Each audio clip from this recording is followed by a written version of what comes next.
እንደሚታወቀው በአለም ላይ ለቢዝነስ እንቅፋት ወይም ደግሞ ቻሌንጅ የሚሆነው ብዙ ጊዜ ጥሬ ዕቃ ነው፣ ሬው ማቴሪያል ነው።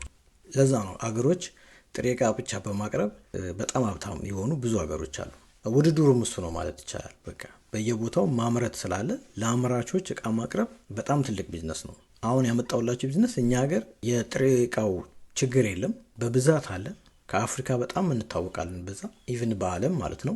ይህንን ስራ ቢዝነስ ብለን ያመጣንበት በጣም ብዙ ምክንያት አለ። ነገር ግን ሰዎች በደንብ ወስነው አጥንተው መግባት ያለባቸው ነው። ገበያው ክፍት ነው፣ ስራ አለው፣ ፕሮሰስ ነው፣ የተወሰነ ገንዘብ ይፈልጋል። በእርግጠኝነት በዚህ ስራ ላይ እንኳን ብድር ልታጡ አትችሉም፣ እንደጠየቃችሁ ባይሰጧችሁም። ነገር ግን ብድር ግን በዚህ ስራ አታጡም ብለን ልንነግራችሁ እንወዳለን።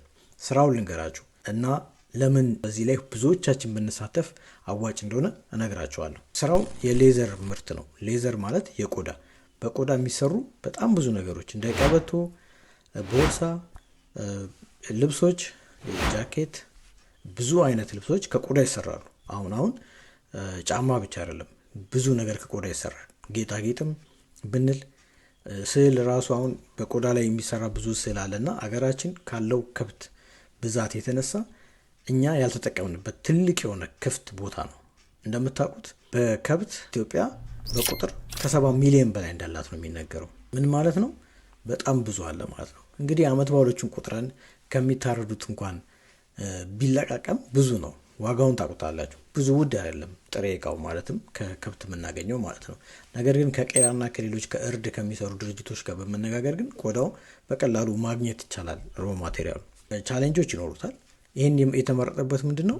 እነዚህ ሪሶርሶች በጣም በብዛት ስላሉ ወደዛ ገበያ መግባት መስራት በጣም ያዋጣል። ሁለተኛ ደግሞ የሰው ኃይል እኛ ጋር ርካሽ ነው፣ ከብዙ ሀገሮች ይቀንሳል።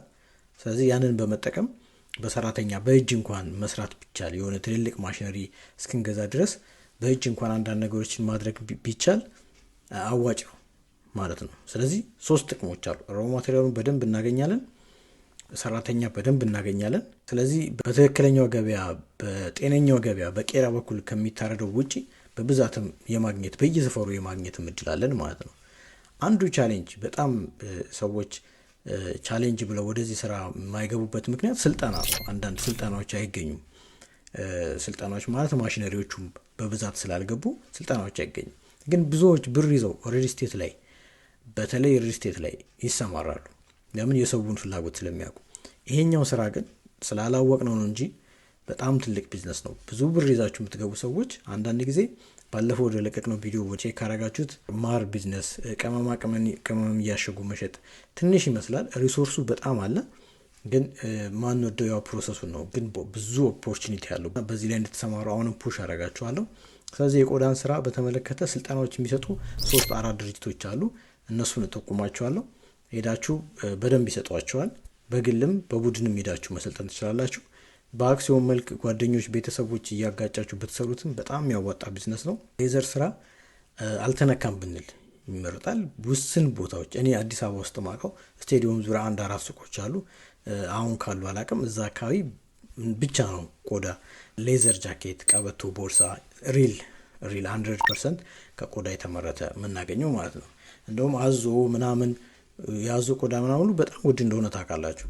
ስለዚህ ወደዛ ቀስ ብለን እንገባለን። አሁን ግን ካለው ከበሬ፣ ከላም፣ ከፍየል፣ ከበግ ከሚገኙ ቆዳዎች እንጀምራለን ማለት ነው። ስለዚህ ዲቴል የሆነው ነገር እንነጋገር። ወደ መጨረሻ እንዳልኳችሁ ሊያሰለጥኗችሁ በቀላል ወጪ ወይም በነፃም ሊያሰለጥኗችሁ የሚችሉ ድርጅቶች አሉ። መጨረሻ አካባቢ ላይ እነግራችኋለሁ። ይሄ ፕሮሰስ ማለትም የቆዳ ስራ ፕሮሰስ አለው። የተወሰነ ፕሮሰስ ከማጠብ ጀምሮ፣ ከማጽዳት ጀምሮ፣ ከመቁረጥ ጀምሮ 4-5 ፕሮሰሶች አሉት። እሱ ያው ስልጠናውን ስትወስዱት የምታዩት ነው። ግን እንደሚታወቀው ያው ቀጥታ ከገበያ ካገኘ ነው በኋላ ወደ ማጠብና ቅርጽ ወደ ማውጣት፣ ወደ መቁረጥ፣ ከዛም ወደሚፈለገው ነገር ወደ መሄድ፣ መሀል ላይ ግን ማልፋት ወደ ቦታው እስኪገባ ድረስ ስስ ሆኖ ለጀስት ፍሌክሲብል እስኪሆን ድረስ የሚደረግ ፕሮሰሶች አሉት። 4-5 ፕሮሰሶች አሉት። እሱ በአይናችሁ ማየት አለባችሁ ሲታጠብ ጀምሮ ማለት ነው። ወደ ቢዝነሱ ልትገቡ እንደሆነ ለገበያ ለማቅረብ ይህን ነገር ከፈለጋችሁ ቆዳውን ብቻ አጥባችሁ በትክክል ተቆርጦ አልፍታችሁ የምታቀርቡበት መንገድ ብቻ ቢዝነስ ሊሆን ይችላል። ያንን ቆዳ ማቅረብ ለፋብሪካዎች እንዲቀበቶ፣ ቦርሳ፣ ጃኬት ለሚያመርቱ እነሱ ማቅረብ ራሱ ትልቅ ራሱን የቻለ ቢዝነስ ነው። ቆዳ እየፈላለጋችሁ ያንን ሰርታችሁት የምታቀርቡ። ስለዚህ ያንን ስልጠና እንዳልኳችሁ የት እንደምታገኙ መጨረሻ ላይ እነግራችኋለሁ። ነገር ግን 3 ቦታዎች በተለይ በጣም ይሰራል። አዲስ አበባ የሌዘር ፕሮሰሲንግ አለ፣ ሀብ አለ። እዛ ቼክ አድርጋችሁ መጠየቅ ትችላላችሁ። እነሱ ጋር የሚገናኙ ድርጅቶች አሉ። እነሱ በማናገር ልታገኙ ትችላላችሁ። ጉግልን ብታደርጉ ልታገኙ ትችላላችሁ። ሐዋሳ ኢንዱስትሪያል ፓርክ ውስጥ ራሱ አለ። በቃ ፕሮሰሱ ሙሉ ፕሮሰሱ አለ። ስለዚህ እሱን እንዲያሳዩችሁ መጠየቅ ሄዶ ማናገር ይኖርባቸዋል ማለት ነው። ምንም ውስጥ ከመግባታችሁ በፊት እችለዋለሁ አልችለውም ለማየት በደብዳቤ በምን ሰፖርት ለማየት ለመጎብኘት ቢያንስ መጀመሪያ ብትችሉ ወደ ስራው እንድትገቡ ስለሚረዳችሁ ማለት ነው።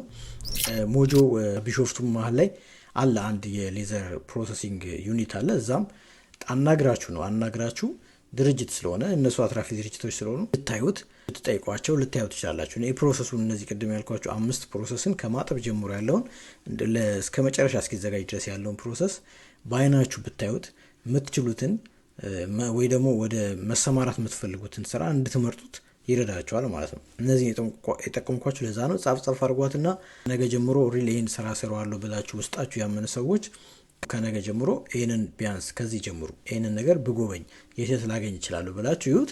ማይሆናችሁ ከሆነ በቃ ወደ ሌላ ስራ መሄድ ይቻላል። ዩቲዩብ ላይ በጣም ብዙ ቢዝነሶች እየለቀቅን ነው። ስለዚህ ተመቻችሁ ጥሩ፣ ካልተመቻችሁ ሼር አድርጉ፣ ሰብስክራይብ ማድረጋችሁን አትርሱ ማለት ነው። እነዚህን ነገሮች የምንነግራችሁ ሪል ሰዎች እንዲሰሩ እንዲበረታቱ፣ ስራ እንዳለ እንዲያውቁ፣ ድፍን ብሎ ምንም የለም ቢዝነስ የለም የሚባል ደረጃ ሰዎች ኢንፎርሜሽን እያወጡ ስለሆነ እኛ ደግሞ ይሰራል። በጣም ብዙ ጋፕ አለ። ምንም ነገር ብናቀርብ ገዢ አለ፣ ከውጭ እየገባ ነው። እኛ አቅራቢዎች ሆነን ብዙ ነገር አለን። ከብት ይሞታል፣ እናርዳለን፣ ለዓመት በዓል ምን እንላለን። ነገር ግን ቆዳውን መጣል ነው ቶታል የምናደርገውና ኤክስፖርት እንኳን ሲደረግ ያለውን ፕሮሰስ እናውቀዋለን። በነገራችሁ ላይ የበሬ ቆዳ የሚበሉ ሀገሮች አሉ እና ቆዳው ይላካል፣ ወደ ሆኑ ቦታዎች ይላካል። እንደ ቺፕስ ተደርጎ የሚበላበት ሀገሮች አሉና ስለዚህ አንዳንድ ጊዜ ምንም ከሚበልጥብንን ማየት ጥሩ ነው። ወደ ፕሮሰስ ብንገባና ማምረት ብንችል ብንሆን ቀጥታ ከኤክስፖርት ከማድረግ ወደዚህ መንገድ ብንገባ አዋጭ ነው ብዬ አስባለሁ። እኔ ብዙ ሰዎችም ስራ ላይ ልናሰማራ እንችላለን በዚህ መልክ። በጣም የሚገርመው በአይኔ አይቼዋለሁ። አይሲዙ ሲጫን ቆዳው እንዲህ ተደራርቦ በመኪና ነው መጀመሪያ የሚወጣው ከአዲስ አበባ ከምንም ከየቦታው እየተለቀመ። ስለዚህ ለምግብ ስለሆነ ንጹህ መሆኑ ምናምን መድረቁ ምናምን ነው እንጂ የሚታየው ብዙም እንትን የለውም። ነገር ግን ወደዚህ ፕሮሰስ ስላልሰራንበት ነው እና አሁን ትንሽ ገበያውን ከፈት የሚለው እኛ ስንገባበት ነውና ገንዘብ ያላችሁ ሰዎች ወደዚህ እንድትገቡ አበረታታቸዋለሁ። ይህንን የቆዳ ስራ ከሰራን በኋላ እንደው መጀመሪያ ገበያ ቼክ እናደርጋለን አይደል? ማን ነው ሊገዛን የሚችለው የሚለው ነገር አለ። እሱን ልንገራችሁ። ምንም አትጨነቁ። ብዙ አለ ሀገር ውስጥ መካከለኛ ገቢ ያላችሁ ሰዎች ብዙ ጊዜ ሰው ገቢ እየጨመረ ሲመጣ ሌዘሮችን ኦሪጂናል የሆኑ ሌዘሮችን ማድረግ ይጀምራል። ምን ይላል? ስለዚህ ሀገር ውስጥ ትልቅ ገበያ አለ። በነገራችሁ ላይ ሀገር ውስጥ ትልቅ ገበያ አለ። በዛ መግባት ይቻላል፣ ለገበያው ማቅረብ ማለት ነው። ኤክስፖርት ላይ ሰፊ ነው። ብዙ ሀገሮች እንደ ኤዩ እንደ ዱባይ አረብ ሀገሮች በብዛት ኤክስፖርት ማድረግ ይቻላል። ወደ ቻይና ማድረግ ይቻላል። ሀገሮቹ ሳይሆን በቃ ክፍት ሆኖ የኢትዮጵያን ቆዳ ለብዙ ነገር የሚፈልጉ የሚታወቁ ሀገሮች አሉ። ለነሱ ኤክስፖርት ማድረግ ይቻላል። አጎዋ ሌላ አሁን ተቋርጧል። ከአሜሪካ ጋር ራሱ በደንብ ይሰራ ነበረ። እንግዲህ እሱ ከቀጠለ ጥሩ ነው። ካልሆነ ግን ሌሎች ሀገሮችን በእርግጠኝነት ያንን ለመተካት ገብተዋል ብዬ አስባለሁ። እንደው ዜና ላይ ባይወጣም ግን ይህን ቆዳ ጥሬውን ቆዳ ከተጸዳ በኋላ ኢምፖርት የሚያደርጉ ሀገሮች አሉ። እነሱን ማፈላለግ እንችላለን።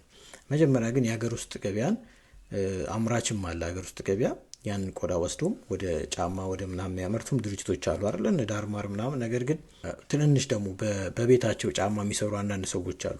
ሪልኛ እዛ ካደረስ ነው ቆዳውን እዛ ካደረስ ነው ብዙ ሰዎች ወደ ቢዝነሱ እየገቡ ስለሆነ ይገኛል።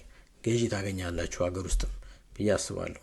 እዚህ ጋር ተያይዞ ካልቸሩ የኛ ሀገር ካልቸር የአመት ባህላችን ካልቸር ራሱ ፑሽ ያደርገናል ወደ ቆዳ ስራ እንድንሰራ። ያሳዝናል ራሱ በጣም በትንሽ ብር ቆዳ ሲሸጥ ሲጣል። የሆነ ጊዜ ላይ ቆዳ ገዝተው ከአመት በዓል ከየቤቱ ገዝተው በመንገድ ላይ ለእነዚህ ቆዳ ለሚሰሩ ሰዎች የሚሸጡ ሰዎች ነበሩ እና አሁንም አሉ በእርግጠኝነት። ግን የዛን ጊዜ በጣም የረከክ ጊዜ እዛው ነው ጥለውት ሁሉ የሚሄዱት። ማንም አያነሳውም። ነገ ሲመጡ ይሸጡታል። ማለት ከመንገድ ላይ እንዳለ ነው። እቃ ውድ ቃል ተደርጎ አይታይም ማለት ነው እኛ ሀገር ለምን የሚሰራበት ስለሌለ። ነገር ግን አሁን የተወሰነ ገንዘብ ያላችሁ ሰዎች እያጋጫችሁ ከገባችሁበት የእነሱንም ስራ ታነሳላችሁ። ብዙ ሰው ነው የሚነካው ቢዝነሱና በደንብ አስቡበት፣ በደንብ አጥኑበት፣ ለመግባት ተዘጋጁ። ብዙ ሰዎች ብትሰማሩበትም በየሀገሩ በየዋና በየገጠር ከተማውን ብትሰማሩበት የሚያዋጣ ስራ ነው ብለን እናስባለን። ይህ የቆዳ ስራ ኮምፒቲሽን አለው ማለት ቻሌንጁ አንዱ ኮምፒቲሽን ነው። ወደ ኤክስፖርት ስንገባ ማለት ነው። ቻሌንጆቹን ልነግራችሁ ነው። ያ ነው። ሁለተኛው ትሬኒንግ ነው። ኢንፍራስትራክቸር ተዘጋጅቶ የሚያሰለጥነን በቀላሉ ልናገኝ ማንችለው እሱ ነው። አንዴ ግን እሱን ካገኘን አሰባችሁታል። አሁን በትምህርት ወይ በሆነ ነገር ብዙ ሰው እዛ ውስጥ ቢገባ እንደ ትልቅ ሴክተር ነው የሚታየው እና እርግጥ እያደገ የመጣ ነው። ግን ደግሞ ስቲል ቻሌንጅ ነው ስልጠናውን ማግኘት፣ ማሰልጣኝን ማግኘት፣ ስልጠናውን ማግኘት፣ ደግሞ የተመቻቸ መሰልጠኛ ቦታ ምናምን ማግኘት ቻሌንጅ ነው። ሌላኛው ኮምፒቲሽን ነው። ይሄ ወደ ኢንተርናሽናል ገበያ ለመግባት ስንዘጋጅ ያለብን ማለት ነው። እንዴት ነው እዚህ ቢዝነስ ውስጥ የምንገባው? ብዙ መንገዶች አሉ። ግን ይህን ቆዳ ፕሮሰሱን ጨርሰው ደግሞ ለጫማ አምራቾች፣ ለቀበቶ አምራቾች አሉ። እንደ ሐዋሳ ቅድም እንዳልኳችሁ የማርኬቶች ፋብሪካዎች አሉ። እነሱ በቃ ቆዳውን ጨርሰው የሚሰጡን ማለት ነው። ወደ ገበያ ለመግባት ሪሰርች ነው መጀመሪያ የምናደርገው፣ ማየት ነው። ቅድም እንዳልኳችሁ ቦታውን ማየት ይኖርብናል።